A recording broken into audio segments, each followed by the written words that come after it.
ótimo, tudo ótimo. Que quarto bacana esse aí, que cenário bacana. Fiz especialmente para as lives. Olha só que bacana, tá muito legal. Esse urso aí é o Misha, eu sou velho, hein? Então eu vou lá atrás. Esse aqui Parece.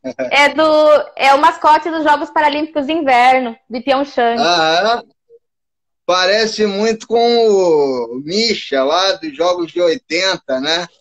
De Moscou. Maneiro, muito legal, muito E legal. esse aqui A é gente da vai falar. Maratona de Boston. Olha só, esse daí é um unicórnio. É o unicórnio, mascote da maratona. Olha, que bacana, muito legal. Aline, é o seguinte, a Aline Rocha, tá? Atleta aí de duas modalidades, pelo menos, tá? É uma multiatleta. E assim, Aline, eu sempre começo, como te falei anteriormente, com a descrição, né, para as pessoas com cegueira total ou com alguma deficiência visual, tá bom? Aqui é tudo inclusão, né? Aqui é tudo inclusão. Perfeito. Então, aí é o seguinte, eu tenho cabelo crespo, sou branco, né? Isso daí baixinho, né? Gola azul marinho, estou usando um gola azul marinho e acho que isso aqui é cinza e acho que aqui atrás, eu sou meio daltônico. E aqui atrás eu acho que é bege com branco, esse Olha, armário eu aqui, também acho eu que acho. é. Eu também acho que é. É, né? Ufa, não é amarelo não, né? Não é amarelo não, né? Pra mim parece Tá bom, bege. então. Mas assim, se descreve, você é super conhecida, mas se descreve aí para a rapaziada, né? Com cegueira total e deficiência visual, né? De forma parcial. Bom, eu tenho cabelos pretos, liso, olhos pretos. Eu tô tudo em preto hoje. Eu tô com camiseta preta, tenho a pele morena clara e no meu fundo tem uma parede branca, tem o mascote dos Jogos Paralímpicos de Pyeongchang, tem o mascote da Maratona de Boston, que é um unicórnio, e tem duas máscaras que também são dos Jogos Paralímpicos de Inverno, que a gente usou no cerimonial de hasteamento da bandeira. E eu acabei guardando de recordação. Acabou ficando bonito para enfeitar a parede. Acho que é isso, Não, acho que tá é isso. lindo. Não, teu cenário tá maravilhoso. Teu cenário tá maravilhoso. Eu tenho que pegar meus livros, que boa parte está no depósito, né? Mas aí eu tô virtualmente, eu tô vivendo pela Amazon, tô lendo Sim. tudo pelo celular, Eu também costumo ler entendeu? bastante pelo celular.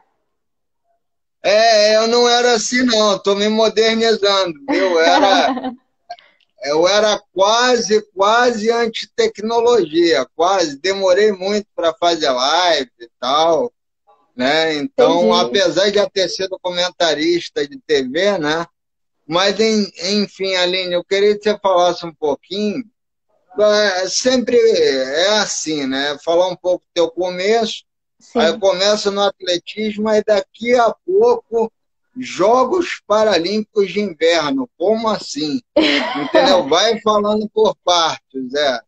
Bom, eu sofri um acidente de carro em 2006. Eu tinha 15 anos de idade e eu fiquei paraplégica.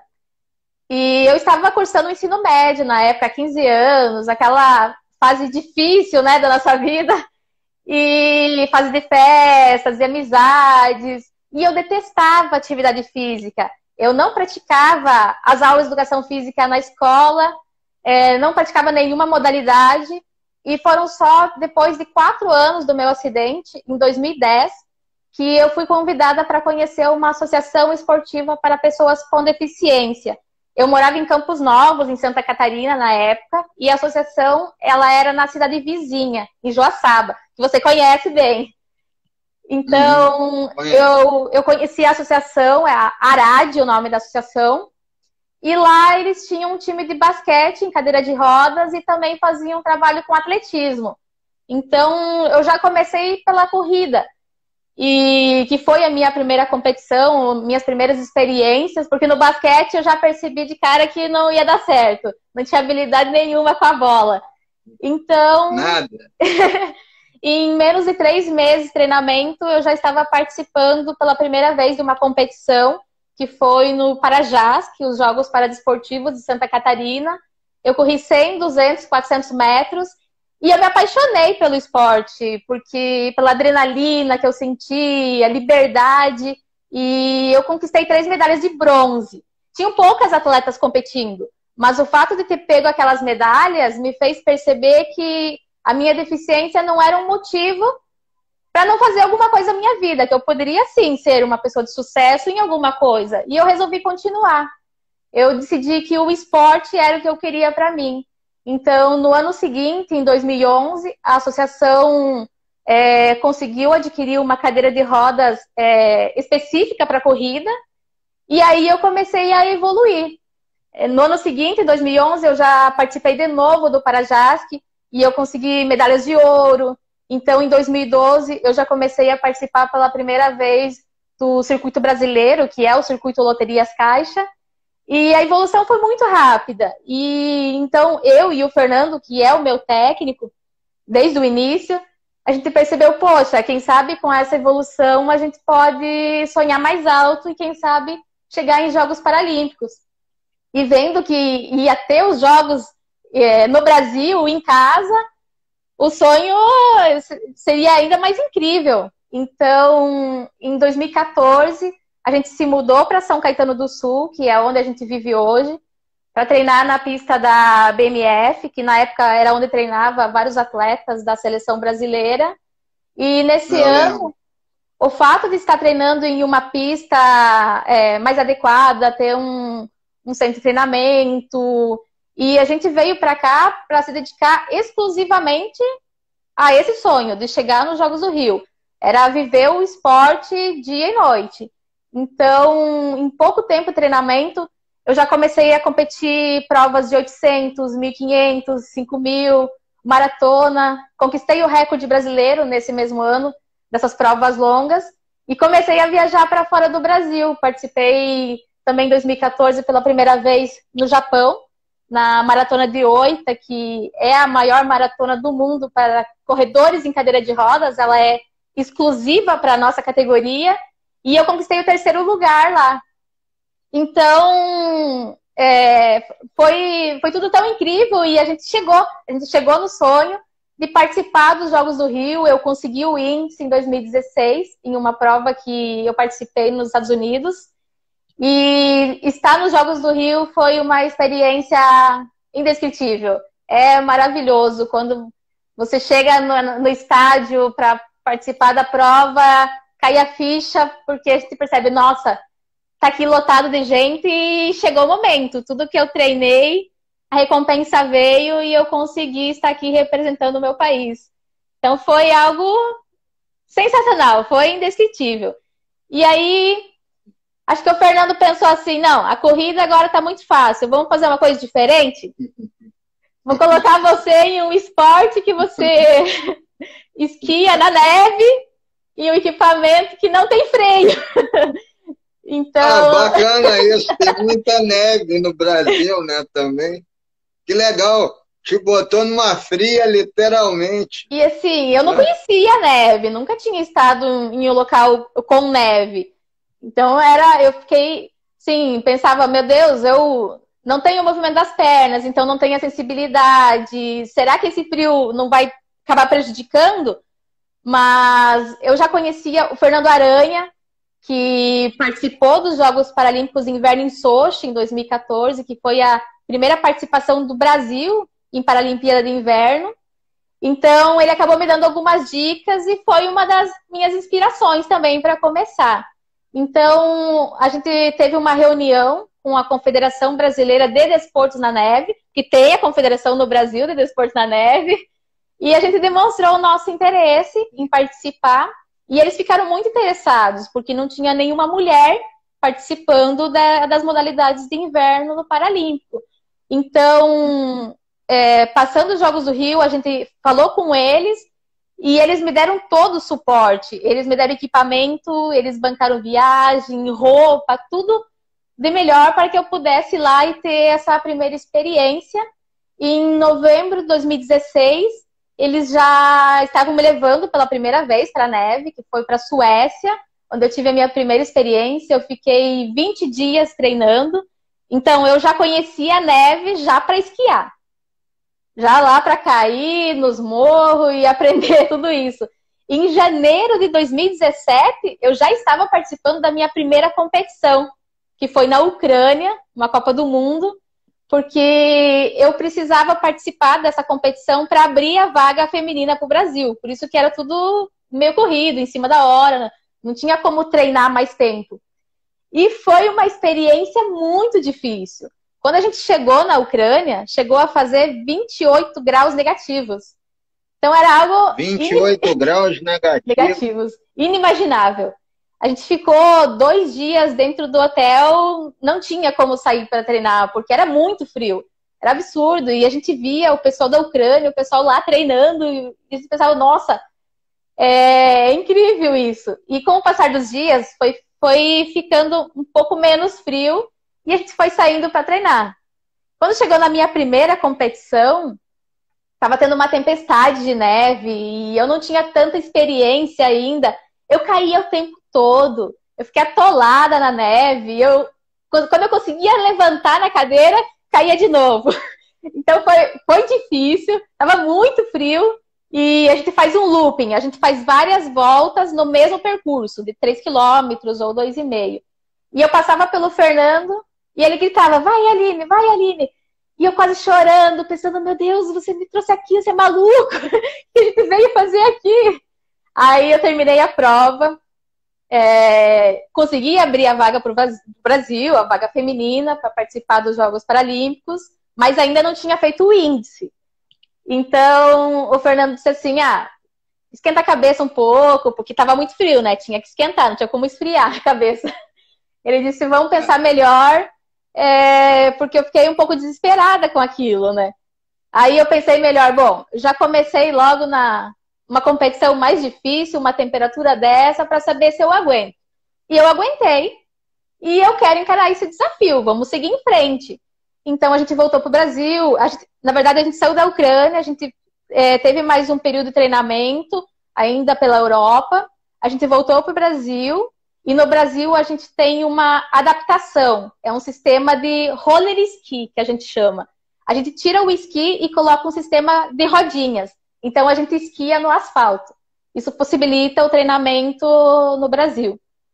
E no final do ano de 2017, a gente voltou para as competições, a gente foi para a Alemanha, para o Canadá, e eu consegui o índice paralímpico para estar em Pyeongchang em 2018. Então, em março de 2018, cheguei nos Jogos Paralímpicos de Inverno, me tornei a primeira brasileira a estar nos Jogos Paralímpicos de Inverno e também eu era a única atleta sul-americana na competição em Pyeongchang. Foi uma representatividade muito grande para as mulheres, né? E foi muito legal porque o dia do hasteamento da bandeira do Brasil coincidiu com o Dia da Mulher. Então, como uma forma de homenagem, eles me escolheram como porta-bandeira para o cerimonial de abertura. Então, foi algo maravilhoso. Se participar de Jogos Paralímpicos já é algo tão grandioso, carregar a nossa bandeira no cerimonial é ainda mais incrível. E é a certeza de que tudo que a gente faz com muito esforço, com dedicação e com amor, por mais que seja difícil, a recompensa vem. E a recompensa veio e consegui participar dos 2 Jogos Paralímpicos. E agora eu sigo treinando, né? Mesmo na quarentena, eu sigo treinando firme. Por mais que não tenha competição ainda prevista na corrida e no esqui, sigo treinando porque quando eu voltar, quero estar preparada. Sim, sim, sim. Muito legal ver a sua emoção ao comentar todas essas vitórias e a questão da bandeira, né? De carregar a bandeira do Brasil e tal. Muito legal mesmo. E assim, uma luta, orgulho né? muito grande. É um orgulho muito grande. Uhum. Deve sonhar ainda com isso. Sim, com certeza. Sempre, sempre. Mas quando te comunicaram, como é que foi isso daí da bandeira? Ah, você vai representar o país, você vai carregar a bandeira, né? E sendo que você estava há pouquíssimo tempo, conseguiu se classificar, né, na modalidade, primeira prova chorando, primeira competição chorando, caindo. Então, foi uma surpresa muito grande, porque a gente estava no evento do hasteamento da bandeira, e quando terminou o evento, então o nosso presidente da nossa Confederação Brasileira de Desporto na Neve, ele estava falando um pouco sobre a importância dos jogos, sobre a importância da gente estar ali, parabenizando a gente, e do nada ele solta. Como homenagem do Dia da Mulher, a gente vai escolher você como porta-bandeira. Eu não estava esperando, e eles estavam filmando. Nossa, eu chorei muito. Eu não consegui conter a emoção, porque foi algo maravilhoso. Foi uma homenagem, foi muito gratificante para mim. Foi muito legal. Foi um momento que eu não vou esquecer nunca, não vou esquecer jamais. Você fala das batalhas, né? As batalhas das mulheres, a batalha Sim. das pessoas com deficiência, as batalhas do ser humano, enfim, né?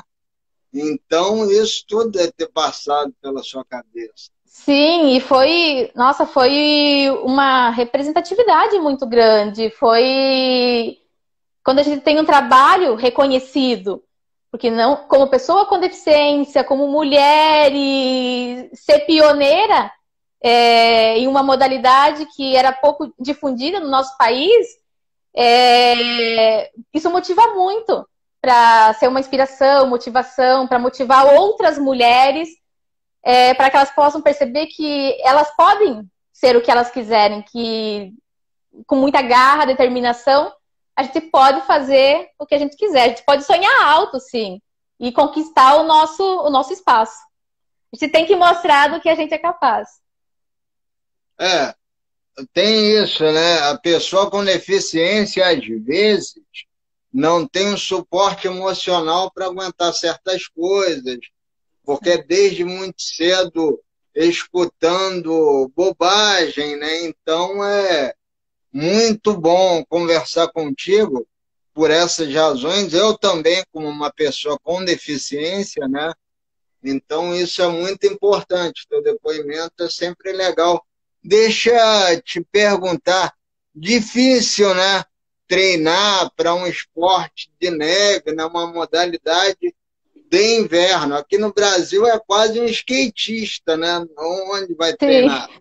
sim. E esse equipamento que a gente usa, ele foi algo que, se não tivesse esse equipamento, esse roller ski que a gente chama, não teria possibilidade. Porque a gente usa ele e os atletas de outros países que têm neve, eles usam para complementar o treino, mas eles não têm uma competição de roller ski. Eles têm um período longo de treinamento na neve. E nós não, a gente tem um período muito curto que a gente pode estar na neve. Porque é muito caro ter um treinamento de longo prazo, estar na Europa. A gente tem alguns treinamentos por ano, sim, mas a gente precisa complementar esse treino. E o Brasil é o único país que tem uma competição exclusiva de roller ski para os atletas paralímpicos. Então, isso ajuda muito a gente a estimular a evolução, o desenvolvimento, a competitividade entre os atletas. Isso acaba preparando bastante a gente para quando a gente vai estar na neve. E a gente usa, sim, também um equipamento que a gente chama de mountain board, que é aquele skate grande de montanha, tem todo aquele molejo. A gente usa também aquele equipamento para treinar na grama, na terra. Então, acaba sendo um trabalho muito grande de força, porque é um equipamento bem pesado, mas acaba ajudando bastante a gente a se preparar para quando a gente está na neve. Aí que chega na neve tem a parte mais específica, né? Acaba tendo algumas diferenças, mas ajuda bastante. Vocês vão mais para a Europa para ter esse contato com a neve? Ou Sim. de vez em quando Argentina, Chile, para fazer algum trabalho específico? Ou Europa mesmo? Sim, a gente acaba indo sim para outros lugares, mas o ponto que os locais que a gente acaba indo mais é na Europa mesmo, porque é o local que concentra as competições da temporada de Tá. inverno. Então, geralmente, a gente vai para a Itália, em Livinho, a gente acaba ficando bastante tempo treinando, e dali a gente já aproveita e vai para um local competir, volta para a base, treinar, vai para outro lugar competir, aproveita que já está naquele lugar. Então, a confederação, eles fazem um planejamento bem grande, muito tempo antes da gente começar as competições, para conseguir elaborar as melhores estratégias, justamente porque precisa alugar van. Então, se a gente consegue sair no local, que a gente vai para a competição de van e volta para o local de treinamento, é ainda melhor. Uhum, entendi. Tem muita gente aqui, ó, mandando recado, Rogério, Argenis, o Moser, que era zagueiro do Flamengo, está aqui também, ó, grande zagueiro do Flamengo, zagueiro histórico aí do Mengão. Moser também já foi entrevistado aqui nesse espaço também. Muita gente falando aqui, ó, Pedro, Legal. Aline, Obrigada, pessoal. Obrigada. sensacional. É, tá muito legal. Aqui sempre legal falar, né? Pessoal que assiste as lives, né? O Lucas Mendes está sempre com a gente, Edmar Vasconcelos, tem outra aqui, ó, Chapéu, Caneta e etc. Tá flamenguista roxo esse aqui. Tá sempre aí com a gente. Muito legal mesmo. Luiz é atleta da calistenia. Ó, legal. Vai me ajudando aí. Ajuda o vovô aí. Tá? Vovô aí, Luiz Gustavo. É esse daí, né? Isso Então, aí. muito, muito legal. Aline, mas como você consegue separar o atletismo da modalidade de inverno? Então, Complicado, né? aí o treinador tem que elaborar uma planilha.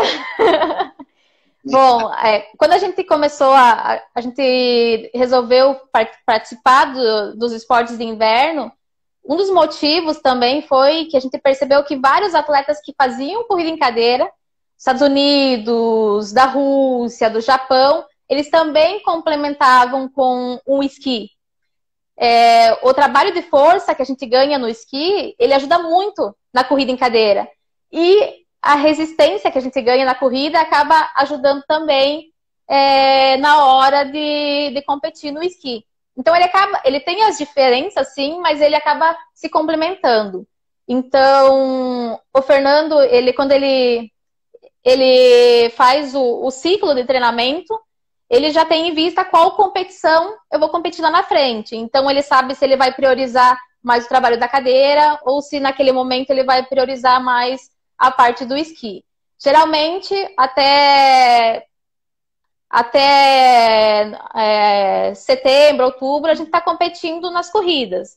Mas no final do ano, até março, já começa a temporada de esqui.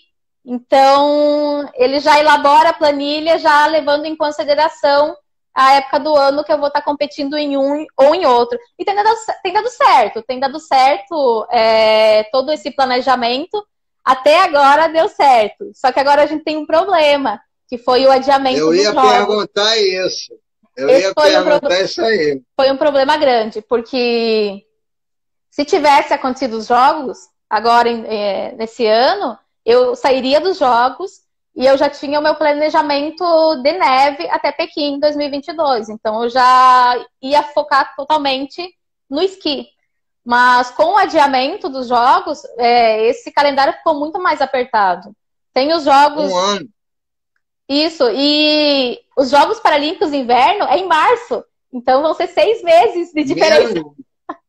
Vão ser 6 meses de diferença. Então, o Fernando, ele está montando todo esse planejamento e levando em consideração que, final do ano agora, eu preciso competir no esqui. Porque já é muito importante para que eu consiga abrir as vagas, assim, a pontuação até 2022.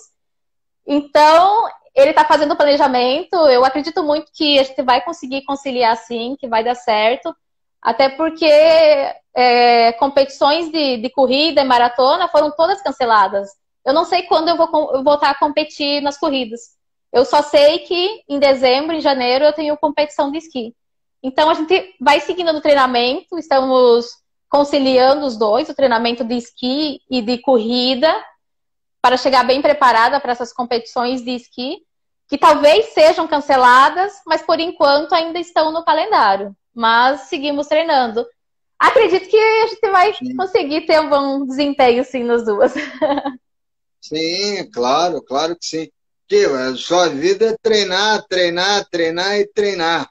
Sim. Tá falando aqui comigo, 11h28, já treinou hoje, né? Já fiz 25 quilômetros no esqui. Nossa, que horas desse treino? Eu saí de casa às 6h30 da manhã e eu fui para Estrada Velha, que é um circuito de rua que não tem muito movimento de carro e treinam atletas de triatlo. Então, na verdade, foi o meu primeiro treino nesse percurso. Desde que começou a quarentena, não tinha ido para treinar o roller ski. E hoje a gente foi um treinamento muito bom. Foi muito bom mesmo. Sinal que o treinamento... De que horas até que horas? Tá dando certo. Deu 1h40. Ah, ótimo. Deu 1h40 ali. Uhum. Não, que é bom falar isso daí. Muita gente ainda não possui a ideia de que o esporte paralímpico é de alto rendimento, né? Alto rendimento.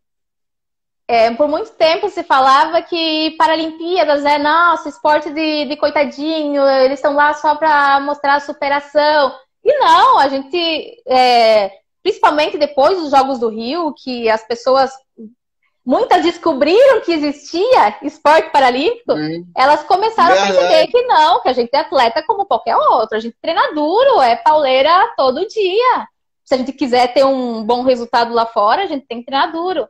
E mesmo durante a quarentena, treinando só dentro de casa, o Fernando, que é o meu técnico, ele elaborou uma planilha de treinamento, tudo certinho, com todos os exercícios que a gente conseguiria fazer dentro de casa, com garrafa de água, com bola, usando sofá. Inclusive, eu estava fazendo pliometria no sofá e eu quebrei o sofá. Aí o Fernando, ele construiu... Ele comprou madeira e ele construiu uns caixotes para eu fazer pliometria. E o sofá a gente teve que doar. Senão você acaba com a casa. Sim.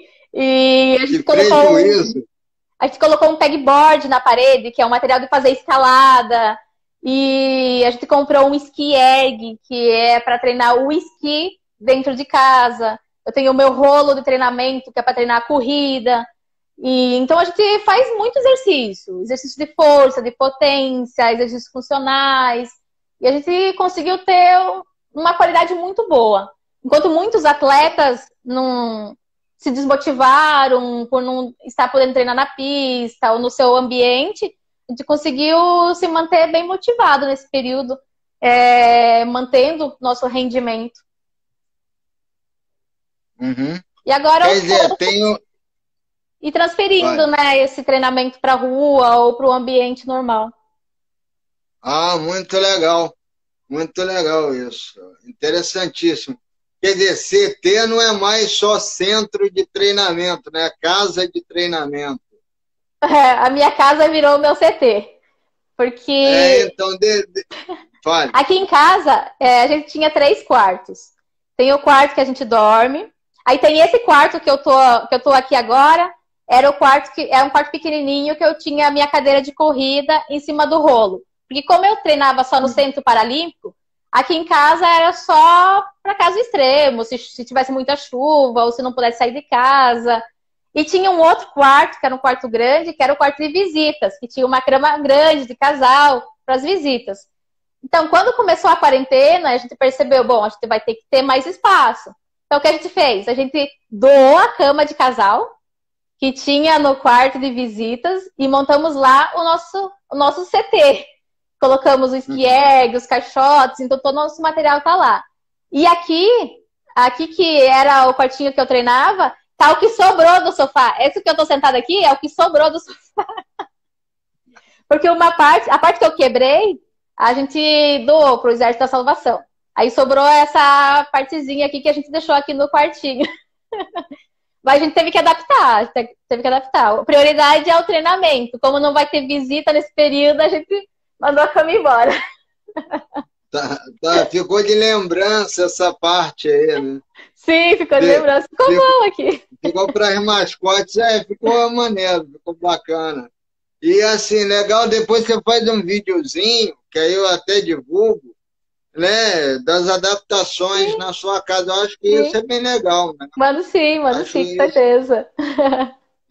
Porque é uma curiosidade que o pessoal tem. Claro que eu não vou pedir para você fazer isso agora, você está bem instaladinha aí, eu não vou pedir isso, mas eu não sou tão maluco. Mas você faz um videozinho que eu ponho no canal do YouTube. Eu faço sim, com certeza. Nas redes sociais. Legal. Aline, muito bacana. E assim, me fala um pouco mais dos Jogos Paralímpicos do Rio.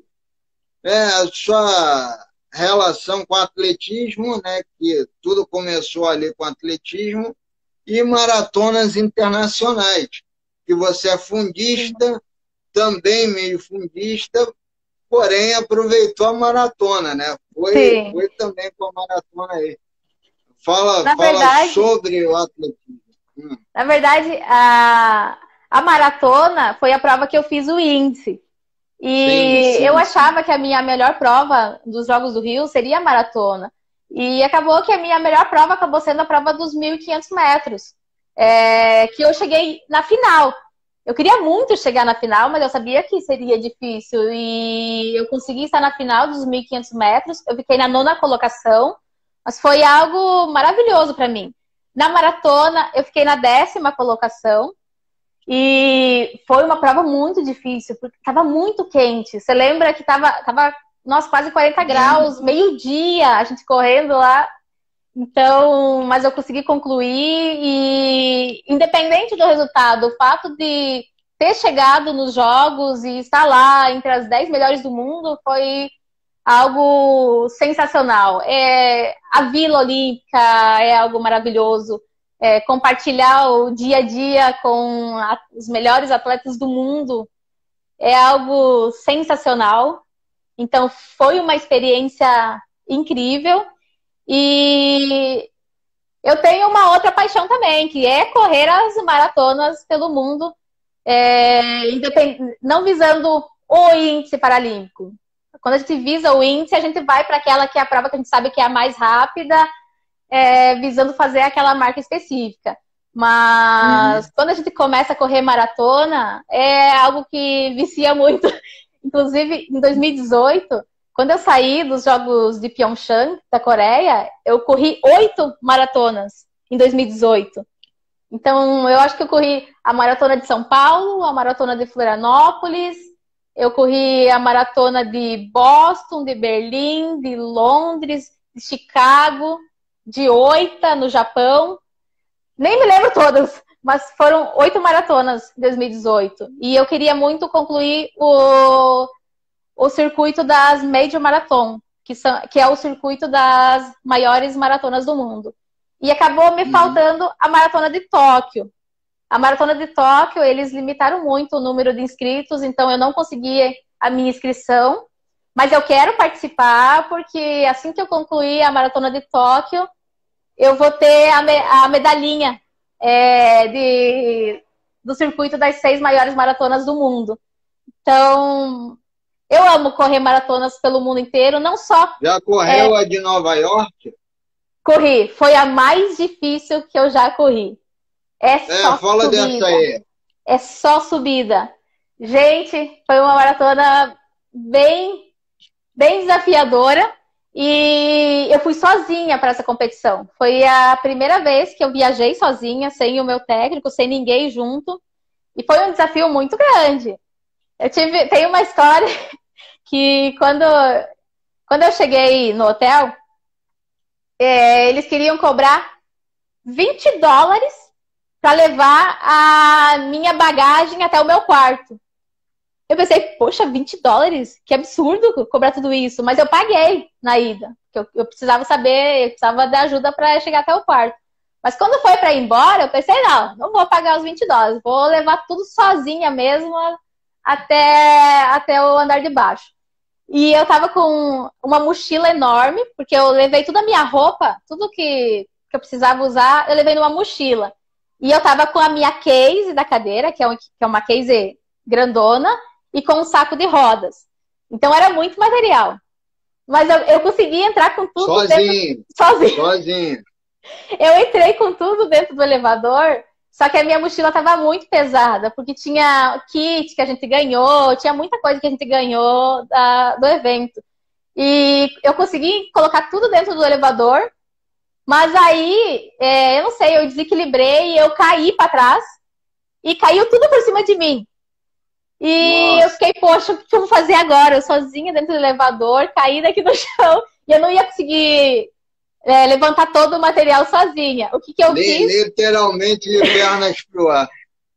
Sim, aí eu só apertei o elevador pro térreo e quando chegou no térreo eu segurei a porta aberta e comecei a gritar help me, help me, help me, até alguém chegar lá e me ajudar com o equipamento. Eu dou risada, a pessoa que foi lá me ajudou toda preocupada, pediu se eu tava bem e tal, eu não parava de dar risada. E é algo divertido, né? Eu queria fazer sozinha, fui lá, tive um problema e tive que me virar. Mas foi algo bem divertido. Depois contei para todos os meus amigos, todo mundo deu risada. Mas aos poucos a gente vai aprendendo a se virar, né? Tem independência, tem que encarar o desafio mesmo. Tudo porque você não queria pagar os $20. Não. Aí, mas foi uma prova muito difícil. Porque estava frio e era uma prova, acho que foi até hoje a mais difícil que eu participei, mas só de estar lá já era maravilhoso, poder ver... Quantos quilômetros? Estão perguntando aqui quantos quilômetros. 42 quilômetros. 42. É o percurso uma mesmo. Maratona clássica. Maratona clássica. O percurso sempre é o mesmo. Para todos os atletas. Então, sim. Mas... Quando você vai para fora e sempre está em um percurso diferente, na rua, e a gente pensa, poxa, eu estou aqui em Boston, de repente eu estou lá em Berlim, e conhecer pessoas diferentes, a cultura de cada país, é algo que a gente carrega para a vida inteira, né? Conhecer essa cultura, a comida de cada país, não só pela prova em si, mas por poder conhecer todas essas coisas. E o lugar que eu mais amo ir, nossa, é o Japão. A Maratona de Oita é uma maratona exclusiva para corredores em cadeira de rodas. Já teve ano que chegou a ter mais de 400 atletas entre a meia maratona e a maratona. E é um evento que eles fazem o possível para que todos os atletas tenham a melhor experiência possível naquele evento. Então, a gente chega no aeroporto, já tem todo o pessoal da organização nos esperando no aeroporto, a gente chega no hotel, tem imprensa esperando, eles dão um buquê de flores para os atletas, coletiva de imprensa, a gente tem um tradutor. Tem uma amiga nossa que ela é brasileira e ela mora nessa cidade, dessa maratona, e ela é voluntária no evento, então todo ano ela está lá para nos auxiliar, para traduzir. A organização leva os atletas em escolas, os alunos das escolas, eles estudam sobre o nosso país, eles fazem perguntas, eles já treinam o inglês deles também, que é muito importante. Então é uma troca de experiências incrível. E essas crianças das escolas, eles fazem cartazes com os nossos nomes e eles vão assistir a maratona, segurando o cartaz, eles gritam o nosso nome, gritam palavras de incentivo. Então, a gente tem uma recepção que não se vê em nenhum outro lugar. Não se vê. Termina a maratona, tem a premiação, chega de novo no hotel. No dia seguinte, a gente vê reportagem nossa nos jornais. A maratona é transmitida ao vivo na TV do Japão e é um evento só de cadeirantes. Em outros lugares, aqui no Brasil, o pessoal não sabe que existe cadeirante nas maratonas, porque não aparece. Quando larga a elite, muitas vezes, os cadeirantes já terminaram a prova e ninguém nem viu. Então, é algo que a gente vê nos outros lugares. E que bom se fosse que a gente conseguisse mudar isso, né? Essa cultura. Sim, de dar mais visibilidade. Verdade. É um nicho de mercado, né? Um nicho Sim. de mercado que se perde no Brasil. Isso Você mesmo. vê aí, olha que evento maravilhoso. Ó, você já me deu alguns insights de falar desse evento, de estudar sobre esse evento para tentar adaptar por aqui. Olha que maravilhoso. O Brasil é um país gigantesco desse. Você vai achar incrível. Inclusive, tem um atleta, a gente sempre tem que falar, tem um atleta, ele tem mais de 90 anos, ele corre com um respirador, e esse ano seria o aniversário de 40 anos da maratona. Esse senhor, ele correu praticamente todas as edições do evento. E até hoje, ele completa a meia maratona. Isso é algo sensacional. Então, ele recebe no cerimonial de encerramento, que tem um grande evento de encerramento, ele recebe homenagem por ser o atleta de mais idade, os atletas que competem há tanto tempo. Todo ano, eles fazem uma revista. Então, você tem o nome e a foto de todos os atletas da competição e a quantidade de vezes que eles participaram daquela prova. Então, isso é algo maravilhoso. Quem sabe eu, né? Próximo dos 90 anos, tá aí correndo uma maratona, meia maratona. Ué, seria maravilhoso. Eu já vou ter mais de 100. Quando tu tiver 90, eu vou ter 110 anos. Então, é um exemplo Muito incrível. Bom. É um exemplo incrível. Não, tem que ter esse espaço para a pessoa com deficiência, para o atleta paralímpico de alto rendimento. Não é um evento caro, não é um evento caro e chama a atenção para a questão da acessibilidade, da inclusão da pessoa com deficiência. Não é difícil fazer, entendeu? Dá audiência. No Brasil, quer dizer, isso do último censo, tá? Que já tem 10 anos. São 45 milhões de pessoas com deficiência. Você coloca os agregados, você tem um público aí de 90 milhões, e isso sem atualizar. Acho que já estamos em 60 milhões. Mas aí é achismo, porque você vem do censo 2000 com 24 milhões e censo 2010 com 45 milhões. E sempre tem que colocar os agregados, né? Pais, tutores, outros familiares, amigos, cônjuges, entendeu? Você tem que pensar nisso tudo. Sim, verdade. Quer dizer, você tem um público gigantesco, fora o voluntariado.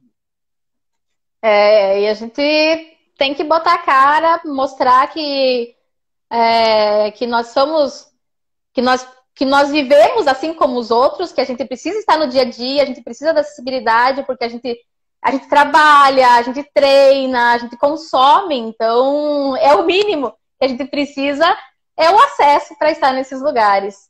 E vai ter a maratona de Tóquio e a gente teve a oportunidade de ir conhecer o local que vai ser onde a gente vai fazer a aclimatação dos atletas do Brasil, que é em Hamamatsu. Então, nossa, eles já pensaram cedo em tudo isso, na questão da acessibilidade, em ver que se o hotel é acessível, se os atletas aprovam a comida, se tudo pensando em melhor atender essas pessoas. Então, não sabemos como que vai ser a questão da pandemia, da quarentena, como que vai estar até lá, mas se for haver, vai ser um evento incrível. Porque preparados, eles estão preparados para tudo. Aline, manda uma mensagem aí para a rapaziada, últimas, né, algumas frases aí motivadoras, já que você tem essa experiência toda no esporte de alto rendimento, sua experiência de vida, né? Você que não praticava nenhuma modalidade e agora virou uma super atleta de alto rendimento, fala um pouco sobre essas questões para a gente, infelizmente, encerrar o papo. Nossa, passou rápido o papo, hein? Foi fluindo, Sim, fluindo. claro. Não, foi muito legal. Pô. Foi O muito atleta legal. paralímpico ele tem muito conteúdo. Porque assim, o jornalismo você tem que procurar histórias. Vai no movimento paralímpico, você vai achar 248 mil. Sim, Azar de quem não vai, azar de quem não vai. Porque eu estou nessa desde 2006. Então, assim, com algumas interrupções, porque cobertura de futebol domina, não sei por que só cobertura de futebol, acho um erro. Né? Você já falei aqui o nicho, com 90 milhões de pessoas, né, empolgadas com o esporte paralímpico. É O muita Gui gente. também, entrou o Gui aqui na live, ele também atleta paralímpico. Legal. Ajuda aí o tio Suquita, que eu fico com medo de ficar passando aí o dedo e te tirar sem querer da live. Se quiser, você... Ó, a apresentadora aí, Aline Rocha, tá? Aí o comentarista, o pseudo-comentarista Paulo Vitor tá aí de bobeira.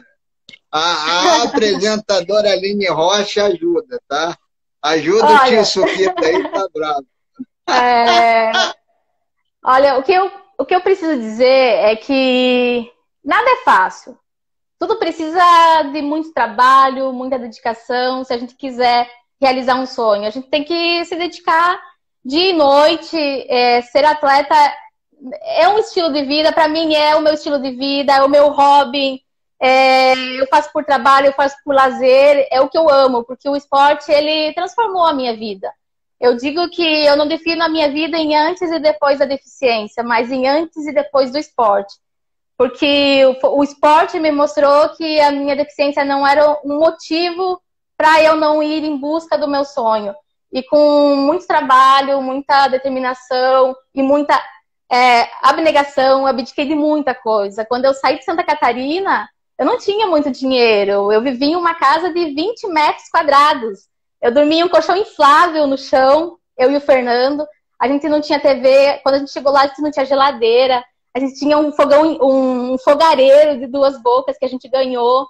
Então, muitas vezes as pessoas acabam desistindo diante das dificuldades, porque esperam primeiro receber o reconhecimento, o dinheiro, para daí investir. E é o contrário, primeiro a gente tem que investir, a gente tem que dar o máximo, e depois a recompensa vem, que foi o que aconteceu comigo. Até 2016 foi um trabalho muito difícil, e depois disso as coisas melhoraram. Eu comecei a receber uma bolsa atleta muito boa. Hoje eu vivo do meu esporte, com o salário que eu ganho, com patrocínios. Então, se você tem um sonho, vá em frente, bota a cara, trabalhe duro. É claro que muitas vezes vai ter momentos de decepções, que o resultado não vai ser tão bom, que a gente pensa, poxa, não tá dando certo. Mas tem que ter resiliência em encarar os desafios, em enfrentar de cabeça erguida e aprender com os erros. Tem que aprender com os erros e seguir em frente. E um dia a recompensa vai vir com certeza. É isso. Bacana, Aline. Aline, não tem como parar esse papo.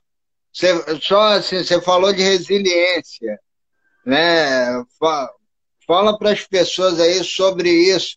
Muito importante, né? Para quem tem deficiência e para quem não tem. Sim. Resiliência para o ser humano, né?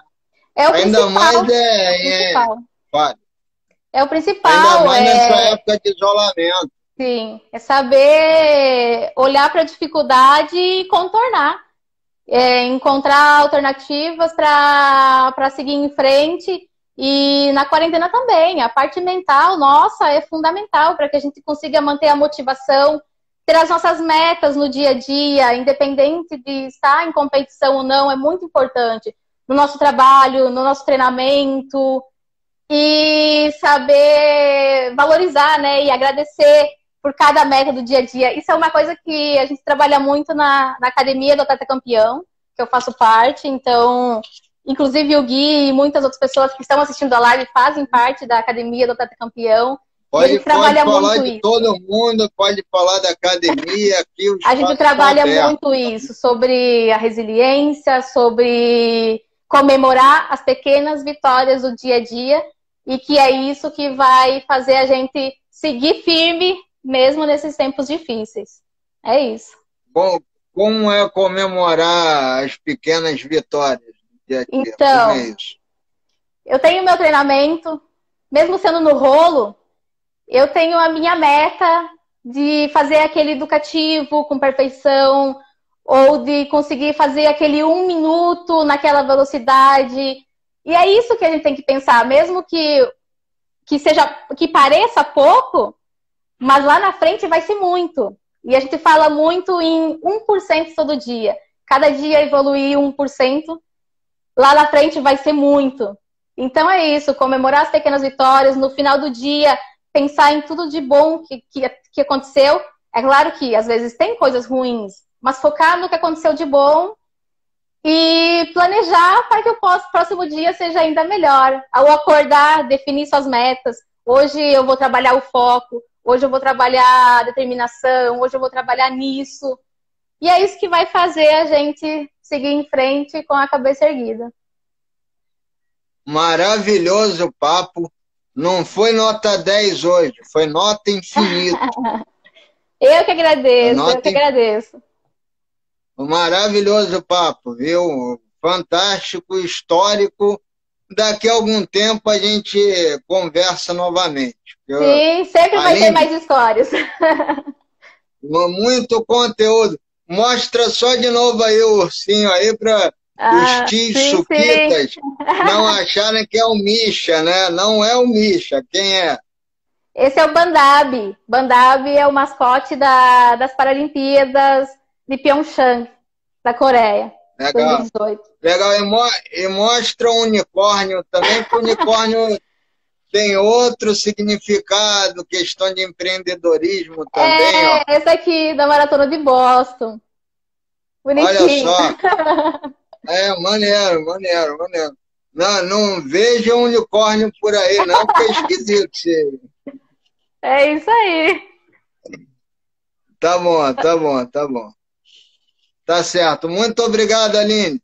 Eu que agradeço. É sempre um prazer poder contar a minha história e poder incentivar um pouquinho mais as pessoas. Obrigada a todos que assistiram, que comentaram. E tenha todos um ótimo final de semana. Isso. Vai lá para o canal do PV Paralímpico e para as redes sociais, enfim. Isso aí, galera. Vai lá, Aline, curta, compartilha. Isso aí. Abraço. Valeu, campeã. Valeu. Tchau, tchau.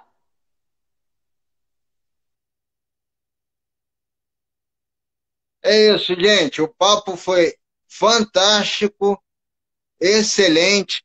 Aline Rocha, maratonista, fundista, esquiadora, fantástico. E ainda tem essa questão, né? Como vai se preparar com os Jogos de Verão em 2021 e em março de 2022 com os Jogos de Inverno. Assistam ao canal do PV Paralímpico, tá? Com certeza esse papo daqui a pouco vai estar por lá. Vou dividir e tal, colocar algumas partes bem interessantes e também colocarei na íntegra. Canal do PV Paralímpico, tá o Twitter, ainda é a grafia antiga, Paraolímpico. Tem muita gente que segue, então não quis tirar o primeiro O, né? que atualmente é paralímpico. Ninguém está falando errado quando comenta paralímpico ou Paralimpíada. Esses são os nomes oficiais há algum tempo. Tá bom? Muito legal hoje, Aline Rocha. Lembrando que segunda-feira tem a Juliana Campos, do salto com vara, esporte olímpico, modalidade olímpica, presente no Instagram, aqui no perfil @pvjornalista, tá bom? As personalidades de futebol também, as personalidades da cultura, das artes, também por aqui. É isso, sempre falando de acessibilidade, atletas paralímpicos, inclusão e a variedade de assuntos, né? Aqui é um espaço bem eclético.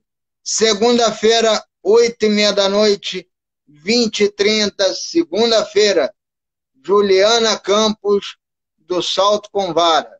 Tá bom? Gente, abraço. Boleiro, abraço. Cinematográfico, vai lá no meu podcast, Mais Que Fute. Estou falando muito de cinema, mas voltarei a conversar mais sobre futebol, tá bom? E é isso. Abraços paralímpicos. Tchau. Vou apertar aqui.